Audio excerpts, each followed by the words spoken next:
Well, if you've watched this channel for any amount of time, you'll know that we're very excited for Epic Universe and really am anticipating an opening date of when that is going to open in 2025, because I'm not going to lie, I want to be there opening day. I want to be one of the first people there because I have never been a part of a brand new theme park opening, and I really do think that is the next phase in the, I guess you could call it the theme park wars, whatever you want to call it. But I do think this is going to push, I guess you could say, the theme park game to a new level as they continue to compete with Disney and what we can see out of these two competing for the years to come. But I'm always also looking for others' perspectives because, I don't know everything about this, and some people bring up really valid points that maybe I hadn't thought about.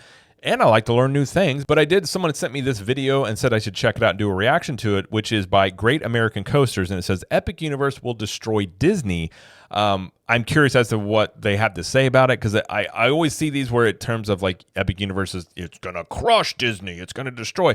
I understand hyperbolic language, and I'm not saying that to disparage what they're saying at all. I'm just saying you see lots of articles and people talking about this thing of, what Epic Universe is going to do, and obviously all of this is potential right now as that park's not open yet. But I wanted to watch this video and react to it because a lot of people said that they thought I would find it interesting to react to it. So that's what we're going to do here. So hi, I'm Jared with Capture the Magic. And again, this video is from Great American Coasters, and it is Epic Universe will destroy Disney. Universal's Epic Universe. Does this park even need an introduction? It's the newest addition to the Universal Orlando Resort, and it's probably the most anticipated theme park project in the last, 6 years? Universal, and in higher regards Comcast, has never done a larger single investment that wasn't an acquisition. This park is going to cost a whopping $2 to $4 billion. And I've heard, so if you look at the reported cost of Epic Universe, it'll say $1 billion.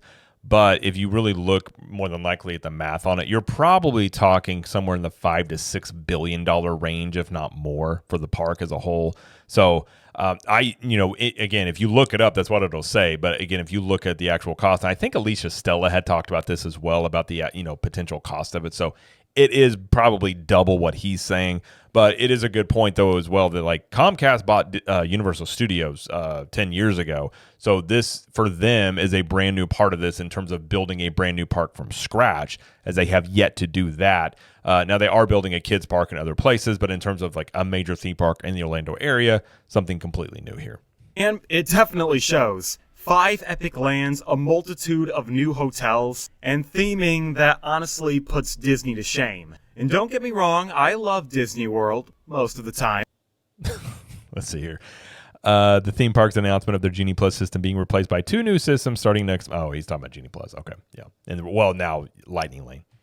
But I would be lying if I said that Disney, they can't really compete. Sure, they've had a few good lands in the last 10 years. The biggest one, in my opinion, would be Pandora, the World of Avatar. That's probably one of my top 3 theme park lands. Sure. I agree. Pandora is a very good, I would say that's the last great land that Disney did. Again, based on an IP, but in its sense of like, Avatar is so strange in that it makes a ton of money at the box office, but it has no cultural footprint. And I've seen the movies, but if you were to come up and ask me like the characters' names, I don't recall them. Like it's a very strange thing with that movie franchise, but they did create a very immersive world based off of it that even if you haven't seen those movies, in a way it's almost an original IP because it's so immersive, has so many, it obviously has a great ride, and I do think that was the last great one that Disney did. Star Wars Land, it's good, but I would much rather disagree, but ride a Banshee and see the floating mountains than admire the Millennium Falcon. Just to elaborate, I think Galaxy's Edge, compared to, like, if you would have envisioned a Star Wars land 10 years ago, the things you would think about it, what would be in there, the meet and greets, all the things, and the fact that it's just on the sequel trilogy. And to me, when I walk through Galaxy's Edge, it feels like I'm walking into, like, a desert. It just doesn't scream Star Wars to me, like a desolate desert, and not from Star Wars. It's like almost something you would see like in foreign countries. It just doesn't have a Star Wars vibe to me. Now, it does have a great ride. Rise of the Resistance is a great ride. I will give it that. But as a land as a whole, when you've cut yourself off from the original trilogies that, were what made Star Wars and the prequels, and just focusing on one section of Star Wars, I think is a pretty big swing and a miss, at least in my opinion. But now that we can see what Epic Universe is doing with their themed lands, yeah, I'd probably take 3 of those over Pandora or Star Wars Land. And those would be Super Nintendo World, the Dark Universe, and the 3rd Harry Potter land.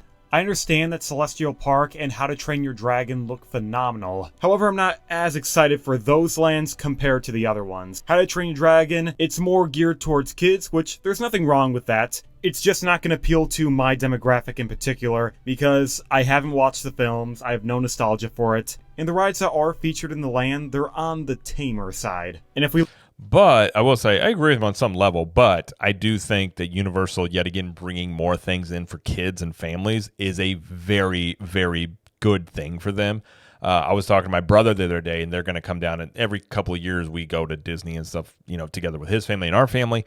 And he was asking about Universal Studios, and he didn't know if there's enough stuff to do for kids. And I was explaining to him the things that they've added, like DreamWorks Land and Minion stuff, and they do have kids stuff. And especially once Epic Universe opens, there's going to be this whole other aspect that's open to families that kids and families alike can enjoy. But I do think the coaster in this land, I think adults will like it, but it is a kid-centered area. But personally speaking, I'm very excited for all of them. I really am. I mean, the most being Super Nintendo World, but I don't necessarily disagree with what he's saying here, but I definitely think that is something that is really good for Universal in terms of continuing to appeal to the younger demos and as they compete more with Disney.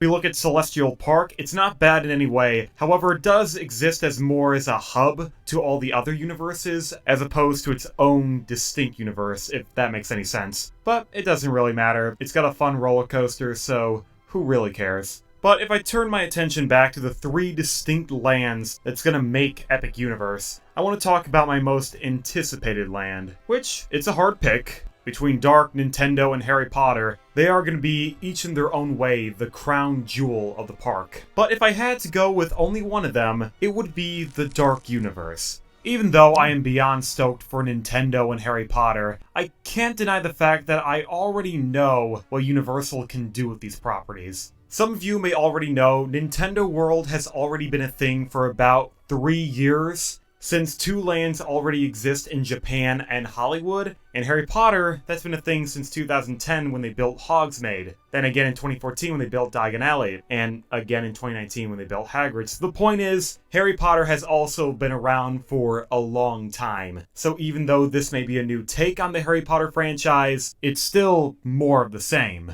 That's not a bad thing, it just means I know what to expect. Dark Universe, we haven't really seen this kind of property from Universal. Now, he brings up a good point. I will say, Dark Universe, when first heard about it, I was just like, I don't really care. I'm not into monsters and things like that. But after their land reveal, though she's showing some clips from it here, I'm really excited for Dark Universe. I'm not really big into that genre, but it seems like the things they're doing here, like the crackling on the tower, all the different aspects, the lighting, the different, like the vibe and feel of it. Like, I'm very intrigued and excited about Dark Universe. I think in many ways it could be the dark horse for people's most favorite land, which I wouldn't have expected probably, when this first was announced. But from the things we've seen, I won't be surprised by that. I think it kind of has that kind of potential. Now, of course, Halloween Horror Nights has always been a thing. But what I'm talking about is a permanent concrete attraction. Something that's open all year round, not seasonal, and something that's not just an influx of scare mazes that change every year, but is rather a bona fide, state-of-the-art attraction that can please riders again and again, year over year. Now, I can understand there's some hesitation against Dark Universe. Not everyone likes horror movies, especially classic horror. These are movies that were produced between the years 1930 and 1955. Personally, I have not watched all of them. I've never seen Creature from the Black Lagoon or The Wolfman. The only 2 I have seen is The Invisible Man and the original Frankenstein. And truth be told, I like Young Frankenstein a lot more. Dr. Frankenstein. But despite the Dark Universe being based on classic horror compared to modern horror... That's a really important distinction. And I was going to actually say this, but I'm glad he did. Halloween Horror Nights, modern horror, is much different than Dark Universe's like classic horror. So it's not, if you're thinking about like, oh, I don't know if like, a Halloween Horror Nights land all the time. It's not on that level of the horror that HHN is, Halloween Horror Nights. but it's much more like that. I think they said it's like a PG-13 land. Like it's going to be, I guess you could call like the way I would see it is maybe like a campy horror, because that's just how it used to be. It's not the modern like gruesome stuff you see. It's much more psychological or just, you know, in that way, not like it is now. I think it's much different vibe. I have to ask the question, is there a market for this? Is there a market for a horror-themed land all year round as opposed to just the peak season during Halloween? Because horror itself, it's a very niche genre. Not a lot of people like being scared watching a film. So would this translate well to an entire theme park land? Honestly, I think so. I think this would be probably the most popular land. If it's themed properly, if it tells a good story, then yeah, I agree. I think it would be. And I think a lot of people are, you know, really looking forward to it. Even though I would say the majority of people don't like watching a scary movie, I think there's more than enough people that would be willing to be scared at a theme park. Because theme parks in general, they're made to test the limits of fear. The whole concept of a roller coaster or dark ride, they're supposed to be terrifying when you're traveling up a chain lift, plunging down the drop, and then flipping through a corkscrew. That's what makes it fun, getting over your fear. And it's not like Universal's done no horror-themed rides in the past. The Mummy's probably one of their most popular attractions at their main Universal park. And that ride definitely has a lot of horror elements. The entire ride, it's dark, it's ominous. The whole room can light up on fire before you blast down a drop.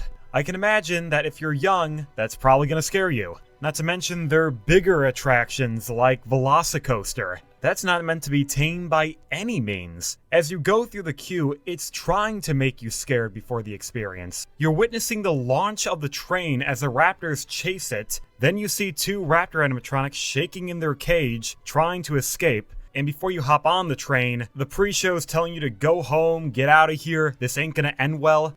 That's still really cool that you can see dinosaurs in a ride queue, like animatronic. I still think that's cool. Making you second guess your choice of going on the ride. And then the actual coaster, it's aggressive as hell. It's supposed to be intimidating, draining you physically and mentally. That's why fear or horror, it will be a success at Epic Universe. And even if you still want to make the argument that the classic monsters, they're not relevant enough for today's audiences, I still full-heartedly disagree with that. Just because something's not relevant enough doesn't mean it's gonna fail. Look at Tron at the Magic Kingdom. How many of you actually feel nostalgia for the Tron movies? Hell, even like the Tron movies. Probably not a lot of you. But even if the movies or even the games don't have much cultural relevance today, the execution for the ride, it's still fantastic. Besides the duration of Tron, I don't have many complaints with the ride. I mean, it's got a good point, and it's something I've brought up about Tron is, you know, you could have put Tron in Tomorrowland and just not called it Tron, just made it based off of Tomorrowland. It would have fit just fine, because Tron to me doesn't have any sort of draw for people, because those movies, you know, the one in the 80s did okay, but you know, the sequel one, like, it doesn't have this massive audience that's going to make people like, oh man, Tron's in a theme park, let's go check it out. Like, there might be a couple, but you know, as a mass appeal thing, it's just not there. Now, in terms of the Universal monsters, it's a bit of a risk for Universal, I will say that, but again, it's a Universal property. That's something they're known for. And a lot of people theorize, there was a video we reacted to a couple months ago where Universal's introducing them or reintroducing this version, because it's not based off of the, you know, the original or the classic movies. It's this updated version with the grandchildren, I believe, or a lineage of these properties that Universal is looking to, you know, use this as a way to relaunch, I guess you could say, the IPs into the movie side, or maybe TV shows and things like that. So that could be part of what they're doing, is almost like a reverse play that normally Disney or most theme parks, Universal included, where you have a successful movie or show, bring that into the theme park, maybe reversing that. But it is a risk on some level. But from what I've seen from the storytelling and everything they're going to add in here, I don't think it's as much of a risk as I thought it was before I saw the land reveal. I think having seen all of that, it's almost like an original IP land in a way, in terms of just creating something from scratch that's not from a modern movie. So I do give them credit for taking chances on these things, and like, say, Celestial Park as well. The theming's amazing, the ride experience is fun, and I've never heard anyone say they don't like the ride. And I can make the same argument with other rides like Tower of Terror, how it's not about the IP, it's the execution. Since Tower of Terror, that ride opened in 1994, and the Twilight Zone series ended over 30 years prior. So would the show still be relevant a few decades later? Probably not. But Disney, they still built the ride anyway. And today, it's one of the most recognizable rides of the property, and one of the best dark rides of all time. And heck, I would make the argument that the ride is the reason why the show is still relevant today. But I digress. If we get back on topic to Dark Universe, as you can see, it doesn't matter if people don't care about the classic monsters. As long as the execution for the land is successful, it will make people care about the movies this land is based on.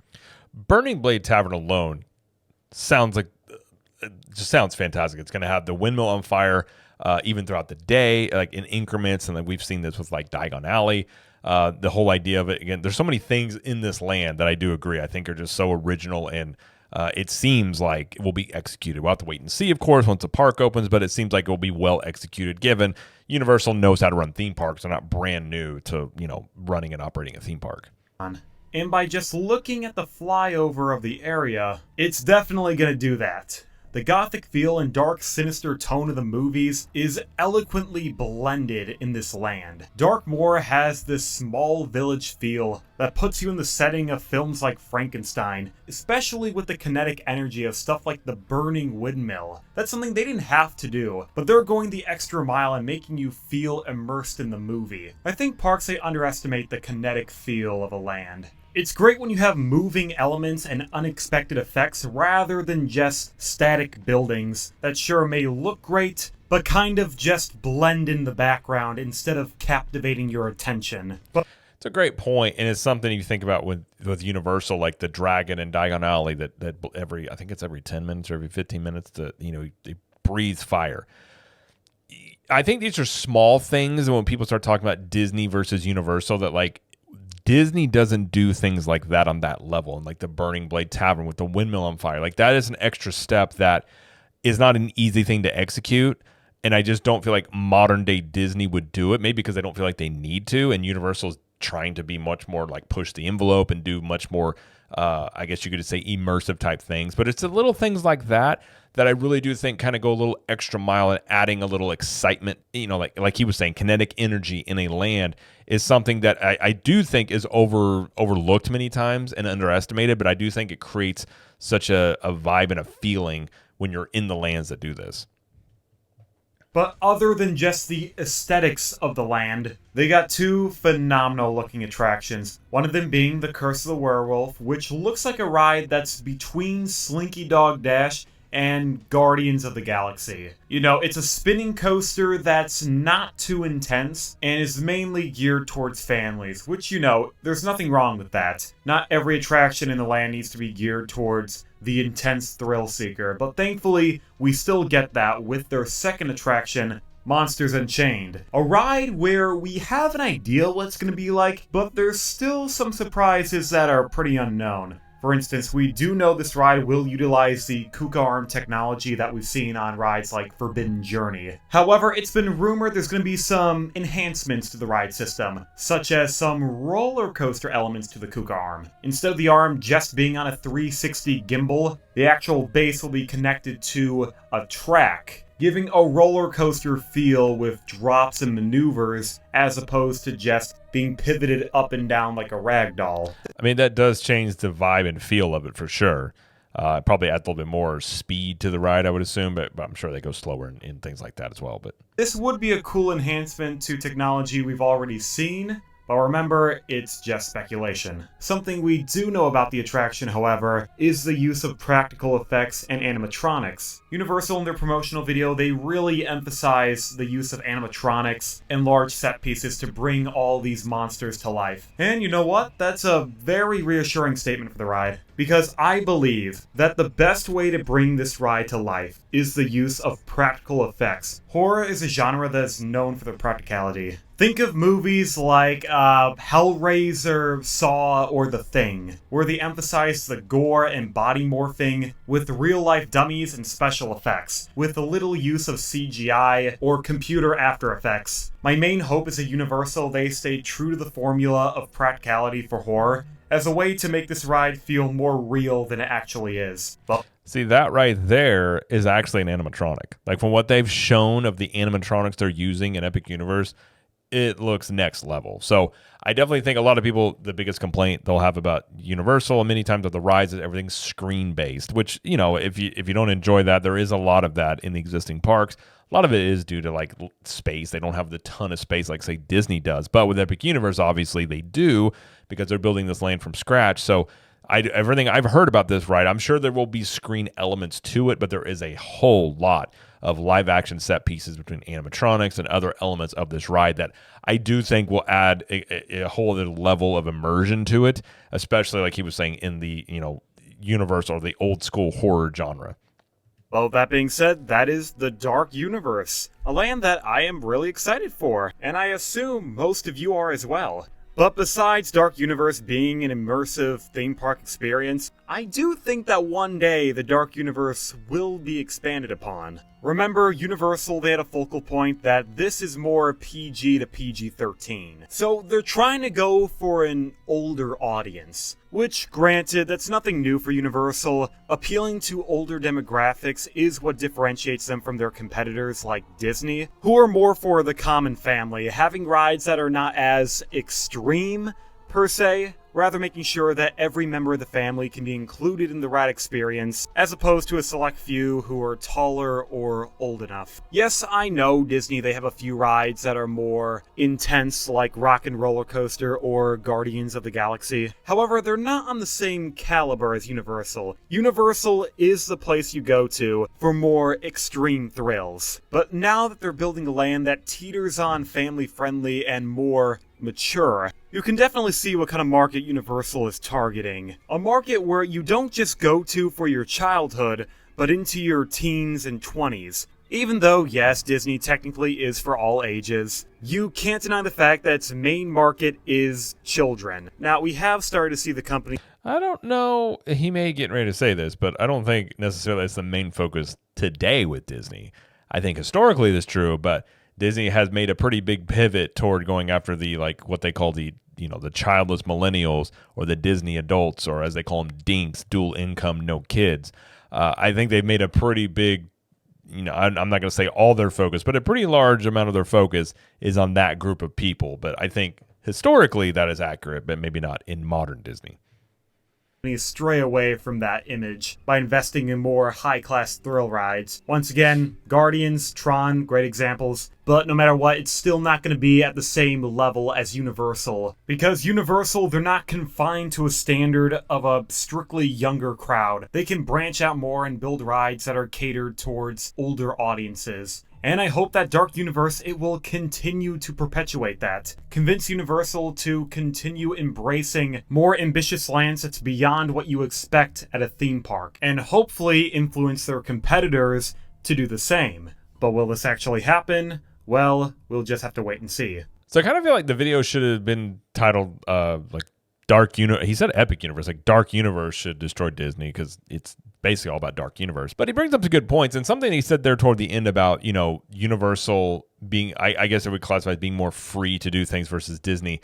What I find is an interesting thing that's gone on is I think Disney in many ways has tried or is currently trying to escape their, I think they view the family-friendly brand that Disney has historically been as a cage of sorts where they can't expand out because they want to do different things, versus instead of embracing it and really doubling down into it. I feel like they spend a lot of time and energy and money trying to basically, in my opinion, I think Disney's been doing this for a bit, is trying to be more like Universal in many ways because they want to try all these different things. Now you see them doing rated R movies. You see a lot of things Disney doing nowadays that they didn't used to do, of going outside of the realms in which I feel like that they felt they were limited by. But at the same time doing that, I think it does have a little bit of a brand identity issue going on. Whereas Universal doesn't have those issues. They're much more free to try different things, to do more thrill rides, and they can easily also go into the family-friendly stuff because they don't have necessarily this, they don't have this like image that holds them down, or they feel they holds them down, as they do have kid-friendly things and different from Disney. But I do feel like Universal right now compared to Disney seems much more freer to try different things and willing to try different things creatively. You're looking at like Celestial Park and again, Dark Universe and a very original concepts. Things are outside the box that people haven't seen before in a theme park. Whereas Disney, I think, is spending a lot of time, again, trying to escape their, I think they view being a family-friendly brand as a negative thing necessarily, and they want to go after, like I was saying, more of that Disney adult audience. So in many ways, Disney really doesn't know what it wants to be right now, I think, on a lot of levels. That's bled into the theme parks a little bit. But I do think, but I do agree with Universal here doing a lot of things. Like they just are doing a lot of little things really well. Again, the fire on the windmill. They didn't have to do that. That's definitely something going above and beyond. And there's other things too in How to Train Your Dragon. There's going to be fire as parts of the dragon statues there. And there's just lots of things that they're doing that, again, they don't have to do, but they are doing it because they're being aggressive and they're hungry and they want to go after Disney. And this is kind of what happens. Again, I come from the sports world. You know, you got an up and coming team that's really hungry. It's really hard when you're the top team to stay on top because you're not as hungry as a team coming up that hasn't had that success. When you've had success, when you've tasted that champagne after you've won, you know, it's really easy to step back and be like, well, why do we have to do that? We already won. Like, I don't want to do that. It's easy to do that versus whenever you haven't won yet, or you feel like you don't have the respect or, you know, notoriety that somebody else does. It's really easy to be motivated to push yourself more. So I think that's what Universal does feel, and they are doing, is being very aggressive and focusing not only on big, grand ideas, but also within those big, grand ideas, really also focusing on the details and these little things that, while by in of itself, if you say, oh, the windmill's on fire, you go, okay, that's not that big of a deal. But when that's put into a greater land that also pays attention to details on other aspects of it, it helps create a vibe and a feeling in the land that wouldn't be there without it. Like he was saying, that kinetic energy in a land. And it's something that you may not be able to put your finger on exactly, but it just adds into a further like equation of things that it does that I do think that Universal has figured out and done really well in the recent past. And it's something that I think Disney has slowly lost and forgotten in terms of doing those little things. And again, Cars Land, you know, cars-based attraction, whatever you want to call it, going into Frontierland, I don't think they would have done that 20 years ago because it doesn't make any sense to have cars in Frontierland. But as they want to add more things in, you know, oh, we'll just do it. It's no big deal. We'll worry about that later or something like that. They don't worry about the details as much. And I do think that becomes a bigger deal because I do think the details matter, especially when you're coming to a theme park. But I think Dark Universe is, again, it's a land that I'm actually looking forward to, and I'm not a fan of that genre per se. I don't know much about it, but I do feel like it's going to be very immersive and have its own very distinct vibe. And I can only imagine around Halloween how cool that land is going to be. And it makes me wonder as well, does, you know, with Epic Universe, do they do some sort of Halloween party outside of Halloween Horror Nights that maybe on some level competes with Mickey's Not So Scary Halloween Party in terms of not being Halloween Horror Nights and not being Mickey's Not So Scary, maybe somewhere in the middle where you just have this land that's like this haunted land that, you know, would be good for a Halloween party or something like that. So I do think they have a lot of options and flexibility with this, but I think Dark Universe, again, is a very dark horse candidate for being maybe the best land at Epic Universe. Two really good attractions. They also, he didn't talk about in the video, but there are going to be all sorts of meet and greets, you know, storytelling that they're doing in here. I do think that it's something that a lot of these lands on their own, if Universal was doing them, would be an issue for Disney to counter for, say, Super Nintendo World. If they were just building Super Nintendo World, let's say somewhere in Islands of Adventure or in the existing Universal Studios, it would give Disney problems in terms of countering it because we've seen what, you know, Harry Potter did for Universal. And they've really, I think Disney's best counter to that was Pandora. But in my opinion, I don't think they've really countered for the Wizarding Worlds that the Universal has built and the rides they've built.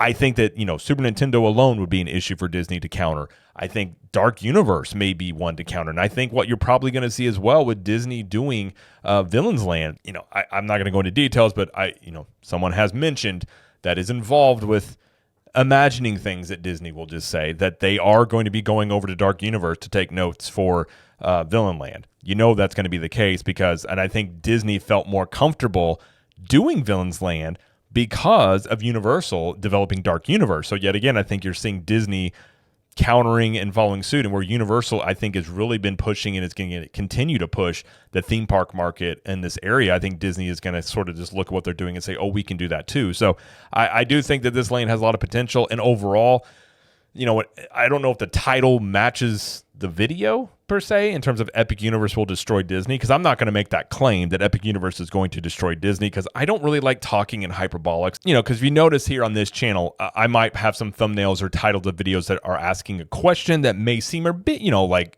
obviously, you know, people say, oh, you're just trying to get people to click. Yeah, I'm trying to get people to click to watch a video. But if you notice, my videos will be on topic what it's talking about, but I'll never will claim, and nor have I ever claimed that Epic Universe is going to, quote, destroy Disney. I do think Epic Universe is going to be a problem for Disney, but I don't like to talk in hyperbolics because I like to be more specific. So Universal may never be bigger than Disney. They could. Any company can, you know, essentially, a lot of people say will go bankrupt. I don't know if Disney will ever go bankrupt, and I'm not saying that they will, but even large companies in the past that people never would have imagined would have gone under, a Sears, or, you know, there's many to choose from. It can happen to Disney if they make enough bad decisions compounding over time. But with that being said, Universal may never take over Disney in terms of market share, but they don't have to, because even if they eat into 5, 10, 15% of that market share, that is going to be felt immensely by Disney, and Universal is going to continue to grow. And I definitely think it's clear that Universal is driving the creativity and ideas in the theme park market.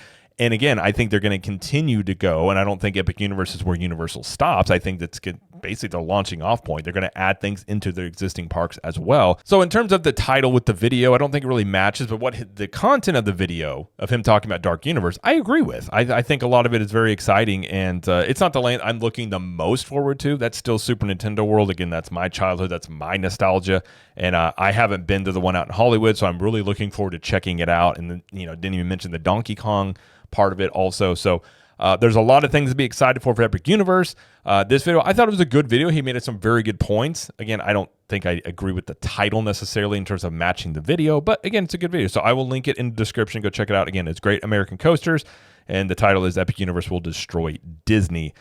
So while I don't agree necessarily that it will destroy Disney, I definitely think it's a very major problem for Disney, and they know it. And they're gonna. I definitely think for Disney, the next 5 years plus are going to be some very, I'll just say, interesting years, because I don't really know what they're going to do to combat this. I think that they're hoping they see a bump in attendance for themselves from Epic Universe. But if that doesn't happen, they got nothing new to really offer people outside of really running massive discounts and maybe bringing some stuff back into the parks that they took away or maybe they started charging for. So it'll be an interesting, 5 to 10 year span here to see how this really shakes out and really what the impact of Epic Universe will be, including the things that they will add into Epic Universe as time goes on as well. But either way, that's going to be it though for this video. If you like this video, please like it and subscribe to the channel, as we do lots of coverage here of Universal Studios, Epic Universe, Disney World, and pop culture. And let us know in the comments, what do you think about this video, and are you looking forward to Dark Universe? And until next time, we will see you in the parks.